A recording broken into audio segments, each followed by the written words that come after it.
Om Shanti 26 December 2025 प्रातः मुरली बाबा कहउछंती मीठे बच्चे जदि निजर भाग्य को श्रेष्ठ करने को चाहुछ तेबे कहा सहित कथबार्ता करिबा समय रे देखिबा समय रे बुद्धिर जोग एकमात्र बाबांक सहित लगाओ। जदि निजर भाग्य को श्रेष्ठ करने को चाहुछ तेबे कहा सहित कथबार्ता करिबा समय रे देखिबा समय रे बुद्धिर जोग एकमात्र बाबांक सहित लगाओ। प्रश्न नुआ दुनियार स्थापनार निमित्त होइथिबा संतान मानकु बाबांक ठारू केउ निर्देश मिलिछि? नुआ दुनियार स्थापनार निमित्त होइथिबा संतान मानकु बाबांक ठारू केउ निर्देश मिलिछि? उत्तर पिला माने तुमर एही पुराणा दुनिया सहित कौनसी संपर्क नाही। निजर मन एही पुराणा दुनिया रे लगाओ नाही। जांच कर मु श्रीमत विरोध कर्म करू नाही तो? आत्मिक सेवार निमित्त हेउछि। गीत भोलेनाथ से निराला। ओम शांति। एबे गीत सुनिबार कौनसी आवश्यकता नाही। प्रायतः भक्त माने ही गीत गाती एवं शुणी थांती। तुमे तो पाठ पढ़ुछ। एही गीत मध्य स्वतंत्र भावे पिला मानक पई ही रचना होईछि। पिला माने जानिछंती बाबा आमर भाग्य को श्रेष्ठ करूछंती। एबे आमको बाबा को ही स्मरण करिबा को हेबो एवं दैवी गुण धारण करिबा को हेबो। निज कर्मर हिसाब देखिबा उचित। जमा हेउछि ना क्षति होई चलिछि। मो भितरे कौनसी अवगुण नाही तो? जदि अवगुण अछि जहा द्वारा मोर भाग्य खातारे क्षति हेउछि तेबे ताको बाहर करि देबा उचित। वर्तमान समय रे समस्तंकु निजर भाग्य को उच्च करिबा दरकार। तुमे अन्य मानकु बुझाउछ जदि बाबांक व्यतीत अन्य काहाकु स्मरण न करिबा तेबे आमे एही परि लक्ष्मी नारायण होई परिबा। काहा सहित कथबार्ता करिबा समय रे अथवा काहाकु देखिबा समय रे बुद्धिर जोग सही जनक सहित लागी रहु। आम आत्मा मानकु एकमात्र बाबांकु ही स्मरण करिबाकु हेबो। आम मानकु बाबांक ठारू निर्देश मिलिछि मो व्यतीत अन्य काहा सहित मन लगाओ नाही एवं दैवी गुण धारण कर। बाबा बुझाउछंती तुमर एबे 84 जन्म पूरा हेला। एबे पुणी तुमे जाई सत्ययुगी राजत्वरे प्रथम नंबर नियो। एपरि न हेउ राजपदरु खसी प्रजापदकु चाली जीवो। प्रजारु मध्य आहुरी तळकु चाली जीवो ना। सेथिपाई निजर जांच करि चालो। एकथा बाबांक व्यतीत आउ केही बुझाई परिबे नाही। बाबांक सहित एवं शिक्षकंक सहित जोग रखिले डर रहिबो। एपरि न हेउ आमको कोनोसी दंड मिली जाऊ। भक्ति रे मध्य भाबी थांती जे पाप कर्म करिले आमे दंडर भागीदार होई छिपु। सबुठारु बड़ बाबांकर निर्देश तो एबे ही मिलुछि जाहाको श्रीमत कुहा जाउछि। पिला माने जानिछंती आमे श्रीमत द्वारा श्रेष्ठ हेउछु। तेणु निजर जांच करिबाकु हेबो। मु केउठी श्रीमतर खिलाफ करू नाही तो? जेउ कथा भल न लागुछि ताकू करिबा उचित नुही। भल मंद को तुमे माने एबे बुझी पारुछ। आगरु बुझी पारु नथिल। वर्तमान तुमे माने एपरि कर्म शिखुछ जहा द्वारा जन्म जन्मांतर पाई तुमर कर्म अकर्म होई जाउछि। वर्तमान समय रे तो समस्तंक भितरे पांचभूतर प्रवेशता होईछि। तेणु एबे भल भावरे पुरुषार्थ करी कर्मातीत हेबाकू पड़िबो। दैवी गुण मध्य धारण करिबाकू हेबो। समय बहुत खराब हेबा सहित दुनिया मध्य बिगिड़ी चलीछि। दिन को दिन आहुरी बिगिड़ी चलिबो।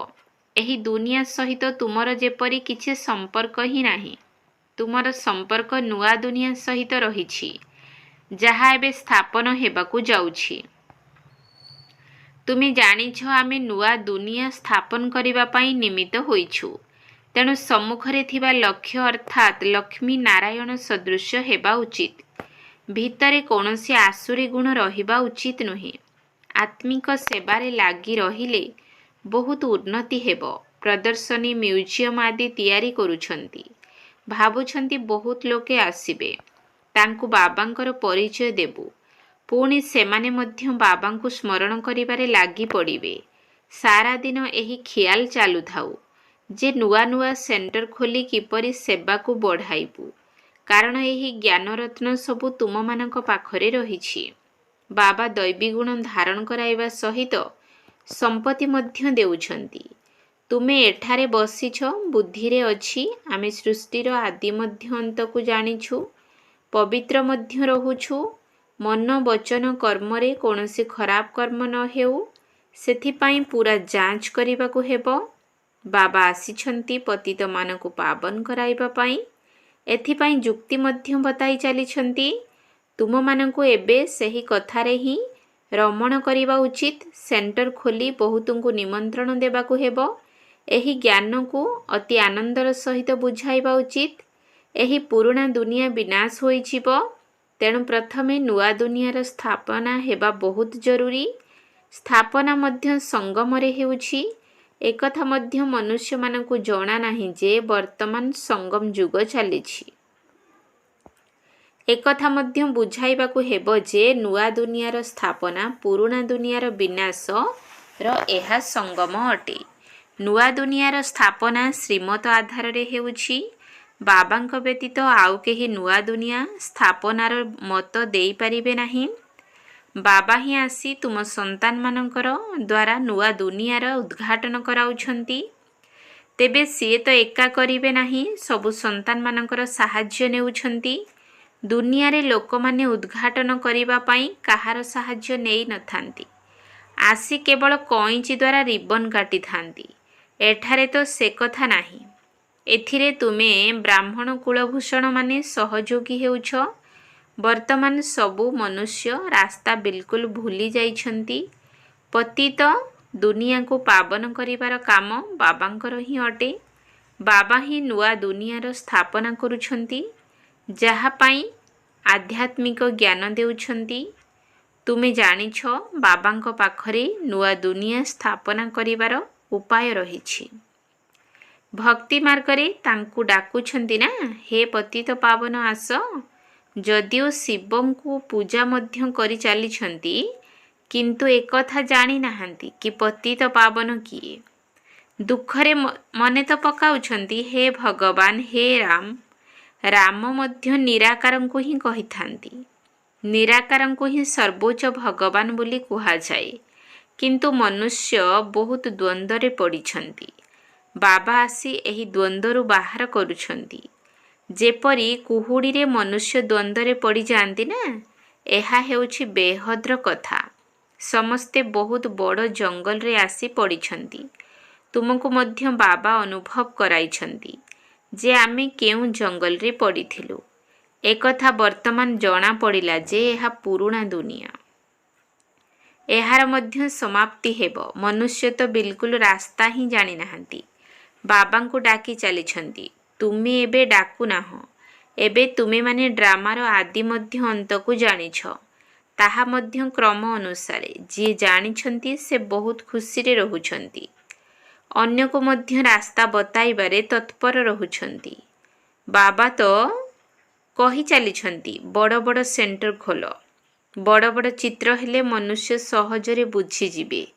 ପିଲାମାନଙ୍କ ନିମନ୍ତେ ମ୍ୟାପ୍ ନିଶ୍ଚିତ ଦରକାର। କହିବା ଦରକାର ଏହା ମଧ୍ୟ ସ୍କୁଲ ଅଟେ। ଏଠାରେ ଏହି ଚମତ୍କାର ଚିତ୍ର ରହିଛି। ଦୁନିଆର ସ୍କୁଲର ନକ୍ସାରେ ତ ହଦ୍ର ଚିତ୍ର ରହିଥାଏ। ଏହା ହେଉଛି ବେହଦର କଥା। ଏହା ମଧ୍ୟ ପାଠଶାଳା ଅଟେ, ଯେଉଁଠି ବାବା ଆମକୁ ସୃଷ୍ଟିର ଆଦି ମଧ୍ୟ ଅନ୍ତର ରହସ୍ୟକୁ ବୁଝାଇ ଯୋଗ୍ୟ କରାଉଛନ୍ତି। ମନୁଷ୍ୟରୁ ଦେବତା ହେବା ପାଇଁ ଏହା ଈଶ୍ୱରୀୟ ପାଠଶାଳା ଅଟେ। ଲେଖାଯାଇଛି ମଧ୍ୟ ଈଶ୍ୱରୀୟ ବିଶ୍ୱବିଦ୍ୟାଳୟ। ଏହା ହେଉଛି ଆତ୍ମିକ ପାଠଶାଳା। କେବଳ ଈଶ୍ୱରୀୟ ବିଶ୍ୱବିଦ୍ୟାଳୟ କହିଲେ ମନୁଷ୍ୟ ବୁଝିପାରିବେ ନାହିଁ। ତେଣୁ ୟୁନିଭର୍ସିଟି ମଧ୍ୟ ଲେଖିବା ଦରକାର, ଏପରି ଈଶ୍ୱରୀୟ ବିଶ୍ୱବିଦ୍ୟାଳୟ କୌଣସିଠାରେ ନାହିଁ। ବାବା ନିମନ୍ତ୍ରଣ କାର୍ଡ଼ ଦେଖିଥିଲେ। ସେଥିରେ କିଛି ଶବ୍ଦ ଭୁଲିଯାଇ ଲେଖିନଥିଲେ। ବାବା କେତେଥର କହିଛନ୍ତି, ପ୍ରଜାପିତା ଶବ୍ଦ ନିଶ୍ଚିତ ଲେଖ। ତଥାପି ପିଲାମାନେ ଭୁଲି ଯାଉଛନ୍ତି। ପୁରା ଲେଖା ରହିବା ଉଚିତ, ଯାହାଦ୍ୱାରା ମନୁଷ୍ୟମାନେ ଜାଣିବେ ଯେ ଏହା ଈଶ୍ୱରୀୟ ବଡ଼ କଲେଜ ଅଟେ। ସେବାରେ ଉପସ୍ଥିତ ଥିବା ସନ୍ତାନମାନେ ଯେଉଁମାନେ ଭଲ ସେବାଧାରୀ ଅଟନ୍ତି, ତାଙ୍କ ମନରେ ଆସିଥାଏ ଯେ ଆମେ ଅମୁକ ସେଣ୍ଟରକୁ ଯାଇ ତାର ଉନ୍ନତି କରିବୁ। ଅବସ୍ଥା ଥଣ୍ଡା ପଡ଼ିଯାଇଛି, ତାଙ୍କୁ ଜାଗ୍ରତ କରିବୁ, କାରଣ ମାୟା ଏପରି ଯେ ବାରମ୍ବାର ଶୁଆଇ ଦେଉଛି। ମୁଁ ସ୍ୱଦର୍ଶନ ଚକ୍ରଧାରୀ ଅଟେ, ଏକଥା ମଧ୍ୟ ଭୁଲି ଯାଉଛନ୍ତି। ମାୟା ବହୁତ ବିରୋଧ କରୁଛି। ତୁମେମାନେ ଏବେ ଯୁଦ୍ଧଭୂମିରେ ଅଛ। ମାୟା ମୁହଁ ମୋଡ଼ାଇ ଓଲଟା ଆଡ଼କୁ ନ ନେଇଯାଉ, ଏଥିପ୍ରତି ବହୁତ ଯତ୍ନବାନ ହେବାକୁ ପଡ଼ିବ। ସମସ୍ତଙ୍କୁ ମାୟାର ତୋଫାନ ତ ବହୁତ ଲାଗୁଛି। ଛୋଟ ଅଥବା ବଡ଼, ସମସ୍ତେ ଯୁଦ୍ଧଭୂମିରେ ଅଛନ୍ତି। ପହିଲମାନଙ୍କୁ ମାୟାର ତୋଫାନ ହଲାଇ ପାରିବ ନାହିଁ। ଏପରି ଅବସ୍ଥା ମଧ୍ୟ ଆସିବ। ବାବା ବୁଝାଉଛନ୍ତି, ବର୍ତ୍ତମାନର ସମୟ ବହୁତ ଖରାପ। ଦୁନିଆର ଅବସ୍ଥା ବିଗିଡ଼ି ଯାଇଛି।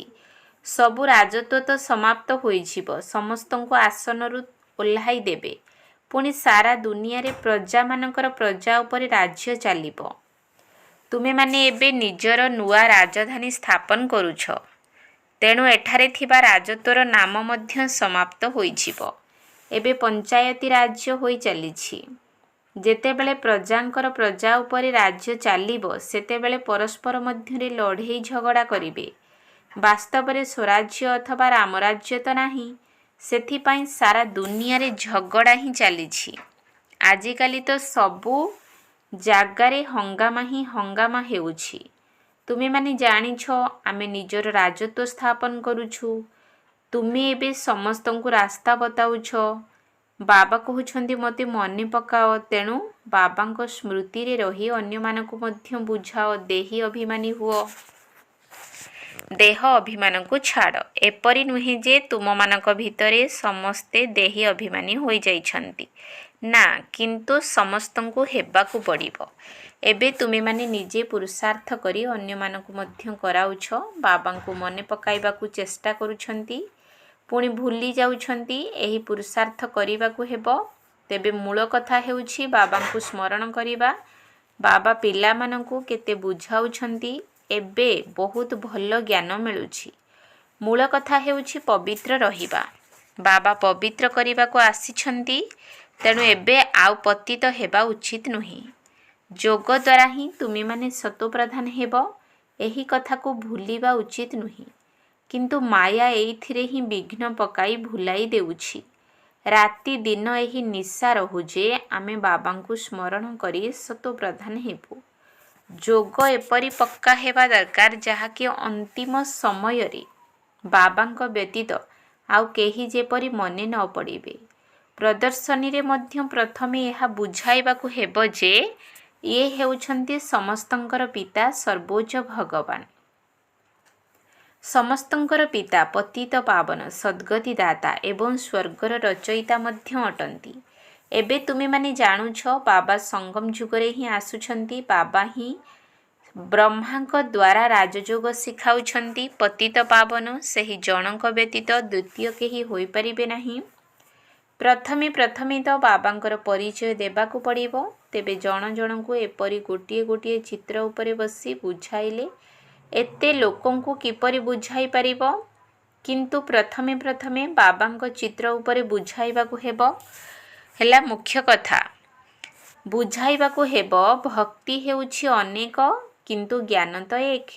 ବାବା ସନ୍ତାନମାନଙ୍କୁ କେତେ ଉପାୟ ବତାଇ ଚାଲିଛନ୍ତି। ପତିତ ପାବନ ହେଉଛନ୍ତି ଏକମାତ୍ର ବାବା, ଯିଏକି ସମସ୍ତଙ୍କୁ ରାସ୍ତା ମଧ୍ୟ ବତାଉଛନ୍ତି। ଭଗବାନ ଗୀତା କେବେ ଶୁଣାଇଥିଲେ, ଏକଥା ମଧ୍ୟ କାହାକୁ ଜଣା ନାହିଁ। ଦ୍ୱାପର ଯୁଗକୁ ସଙ୍ଗମ ଯୁଗ କୁହାଯିବ ନାହିଁ। ଯୁଗେ ଯୁଗେ ତ ବାବା ଆସୁନାହାନ୍ତି। ମନୁଷ୍ୟମାନେ ତ ବିଲକୁଲ ଦ୍ୱନ୍ଦ୍ୱରେ ପଡ଼ିଯାଇଛନ୍ତି। ତେଣୁ ସାରା ଦିନ ଏହି ଖିଆଲ ଚାଲୁଛି କି ଅନ୍ୟମାନଙ୍କୁ କିପରି ବୁଝାଇବାକୁ ହେବ। ବାବାଙ୍କୁ ନିର୍ଦ୍ଦେଶ ଦେବାକୁ ପଡ଼ୁଛି। ଟେପ୍ ମାଧ୍ୟମରେ ମଧ୍ୟ ସମ୍ପୂର୍ଣ୍ଣ ମୁରଲୀ ଶୁଣିପାରିବ। କେହି କେହି କହୁଛନ୍ତି, ଟେପ୍ ଦ୍ୱାରା ଆମେ ତ ଶୁଣୁଛୁ, କାହିଁକି ସିଧାସଳଖ ଯାଇ ନ ଶୁଣିବୁ? ସେଥିପାଇଁ ସମ୍ମୁଖକୁ ଆସୁଛନ୍ତି। ପିଲାମାନଙ୍କୁ ବହୁତ ସେବା କରିବାକୁ ହେବ, ରାସ୍ତା ବତାଇବାକୁ ପଡ଼ିବ। ଅନେକ ମନୁଷ୍ୟ ପ୍ରଦର୍ଶନୀକୁ ଆସୁଛନ୍ତି, ଭଲ ଭଲ ବୋଲି ମଧ୍ୟ କହୁଛନ୍ତି, ପୁଣି ବାହାରକୁ ଗଲେ ମାୟାର ବାୟୁମଣ୍ଡଳରେ ବୁଦ୍ଧିରୁ ସବୁ ଜ୍ଞାନ ଉଡ଼ିଯାଉଛି। ମନେ ପକାଉ ନାହାନ୍ତି, ତେଣୁ ସେମାନଙ୍କ ପଛରେ ଲାଗିବା ଦରକାର। ବାହାରକୁ ଯିବା ଦ୍ୱାରା ମାୟା ଟାଣି ନେଉଛି, ନିଜ ନିଜର ଗୋରଖ ଧନ୍ଦାରେ ଲାଗିଯାଉଛନ୍ତି। ସେଥିପାଇଁ ତ ମଧୁବନର ଗାୟନ ରହିଛି। ତୁମକୁ ତ ଏବେ ଜ୍ଞାନ ମିଳିଛି, ତୁମେ ସେଠାକୁ ଯାଇ ମଧ୍ୟ ବୁଝାଇବ ଗୀତାର ଭଗବାନ କିଏ। ଆଗରୁ ତୁମେ ମଧ୍ୟ ଯାଇ ଏହିପରି ମୁଣ୍ଡ ନୁଆଉଥିଲ, ଏବେ ତ ତୁମେ ବିଲକୁଲ ବଦଳି ଯାଇଛ। ତୁମେ ଏବେ ମନୁଷ୍ୟରୁ ଦେବତା ହେଉଛ। ତୁମ ବୁଦ୍ଧିରେ ସମସ୍ତ ଜ୍ଞାନ ରହିଛି। ଅନ୍ୟମାନେ କ'ଣ ଜାଣିବେ ପ୍ରଜାପିତା ବ୍ରହ୍ମା କୁମାର କୁମାରୀ କିଏ? ତୁମେମାନେ ସେମାନଙ୍କୁ ବୁଝାଉଛ। ବାସ୍ତବରେ ତୁମେମାନେ ମଧ୍ୟ ପ୍ରଜାପିତା ବ୍ରହ୍ମା କୁମାର କୁମାରୀ ଅଟ। ବର୍ତ୍ତମାନ ସମୟରେ ହିଁ ବ୍ରହ୍ମାଙ୍କ ଦ୍ୱାରା ସ୍ଥାପନା ହେଉଛି। ସେଥିପାଇଁ ବ୍ରାହ୍ମଣ କୂଳ ମଧ୍ୟ ନିଶ୍ଚିତ ଦରକାର ନା। ତେବେ ସଙ୍ଗମରେ ହିଁ ବ୍ରାହ୍ମଣ କୂଳ ଥାନ୍ତି। ଆଗରୁ ବ୍ରାହ୍ମଣମାନଙ୍କର ଚୁଟି ପ୍ରସିଦ୍ଧ ଥିଲା। ଚୁଟି କିମ୍ବା ପଇତାରୁ ଚିହ୍ନୁଥିଲେ ଇଏ ହିନ୍ଦୁ ଅଟନ୍ତି। ଏବେ ତ ସେସବୁ ସଙ୍କେତ ମଧ୍ୟ ସମାପ୍ତ ହୋଇଗଲାଣି। ଏବେ ତୁମେ ଜାଣୁଛ ଆମେ ହେଉଛୁ ବ୍ରାହ୍ମଣ। ବ୍ରାହ୍ମଣ ହେବା ପରେ ପୁଣି ଦେବତା ହୋଇପାରିବ। ବ୍ରାହ୍ମଣ ହିଁ ନୂଆ ଦୁନିଆର ସ୍ଥାପନା କରୁଛନ୍ତି। ଯୋଗ ବଳ ଦ୍ୱାରା ଶତୁପ୍ରଧାନ ହେଉଛୁ। ତେବେ ନିଜର ଯାଞ୍ଚ କରିବାକୁ ହେବ। ଭିତରେ କୌଣସି ଆସୁରୀ ଗୁଣ ନ ରହୁ। କେବେ ବି ମତଭେଦରେ ଆସିବା ଉଚିତ ନୁହେଁ। ଏହା ଯଜ୍ଞ ଅଟେ ନା। ଯଜ୍ଞରୁ ହିଁ ସମସ୍ତଙ୍କର ପାଳନ ହେଉଛି। ଯଜ୍ଞର ଦାୟିତ୍ୱ ନେବା ପାଇଁ ଟ୍ରଷ୍ଟି ମଧ୍ୟ ରହିଥାନ୍ତି। ଯଜ୍ଞର ମାଲିକ ତ ହେଉଛନ୍ତି ଶିବ ବାବା। ଏହି ବ୍ରହ୍ମା ମଧ୍ୟ ଟ୍ରଷ୍ଟି ଅଟନ୍ତି। ଯଜ୍ଞର ଦାୟିତ୍ୱ ନେବାକୁ ପଡ଼ିଥାଏ। ତୁମ ସନ୍ତାନମାନଙ୍କର ଯାହା ଦରକାର ଯଜ୍ଞରୁ ନିଅ। ଆଉ କାହାଠାରୁ ନେଇ ପିନ୍ଧିଲେ ସେ ମନେ ପଡ଼ିବେ। ଏଥିରେ ବୁଦ୍ଧିର ଲାଇନ ବହୁତ ସ୍ୱଚ୍ଛ ହେବା ଦରକାର। ଏବେ ତ ଘରକୁ ଯିବାକୁ ହେବ। ସମୟ ବହୁତ କମ୍ ଅଛି। ସେଥିପାଇଁ ଯୋଗର ଯାତ୍ରା ପକ୍କା ରହୁ। ଏବେ ଏହି ପୁରୁଷାର୍ଥ କରିବାକୁ ହେବ। ଆଚ୍ଛା, ମିଠା ମିଠା ଶିକିଲ ଧେ ସନ୍ତାନମାନଙ୍କ ପ୍ରତି ମାତା ପିତା ବାପଦାଦାଙ୍କର ମଧୁର ସ୍ନେହ ସମ୍ପନ୍ନ ଶୁଭେଚ୍ଛା ଏବଂ ସୁପ୍ରଭାତ। ଆତ୍ମିକ ପିତାଙ୍କର ଆତ୍ମିକ ସନ୍ତାନମାନଙ୍କୁ ନମସ୍ତେ। ଆତ୍ମିକ ସନ୍ତାନମାନଙ୍କର ଆତ୍ମିକ ବାପଦାଦାଙ୍କୁ ନମସ୍ତେ ନମସ୍ତେ ନମସ୍ତେ। ସୁପ୍ରଭାତ। ଧାରଣା ପାଇଁ ମୁଖ୍ୟ ସାର। 1 ନମ୍ବର ପଏଣ୍ଟ, ନିଜର ଉନ୍ନତି କରିବା ପାଇଁ ଆତ୍ମିକ ସେବାରେ ତତ୍ପର ରହିବାକୁ ହେବ। ଯାହା ସବୁ ଜ୍ଞାନରତ୍ନ ମିଳିଛି ସେଗୁଡ଼ିକୁ ଧାରଣ କରି ଅନ୍ୟମାନଙ୍କୁ କରାଇବାକୁ ହେବ।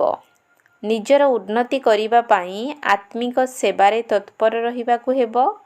ଯାହା ସବୁ ଜ୍ଞାନରତ୍ନ ମିଳିଛି ସେଗୁଡ଼ିକୁ ଧାରଣ କରି ଅନ୍ୟମାନଙ୍କୁ କରାଇବାକୁ ହେବ। 2 ନମ୍ବର ପଏଣ୍ଟ, ନିଜର ଯାଞ୍ଚ କରିବାକୁ ହେବ। ମୋ ଭିତରେ କୌଣସି ଆସୁରୀ ଅବଗୁଣ ନାହିଁ ତ? ମୁଁ ଟ୍ରଷ୍ଟି ଅର୍ଥାତ୍ ନିମିତ୍ତ ହୋଇ ରହୁଛି। କେବେ ବି ଲୁଣ ପାଣି ହେଉନାହିଁ ତ?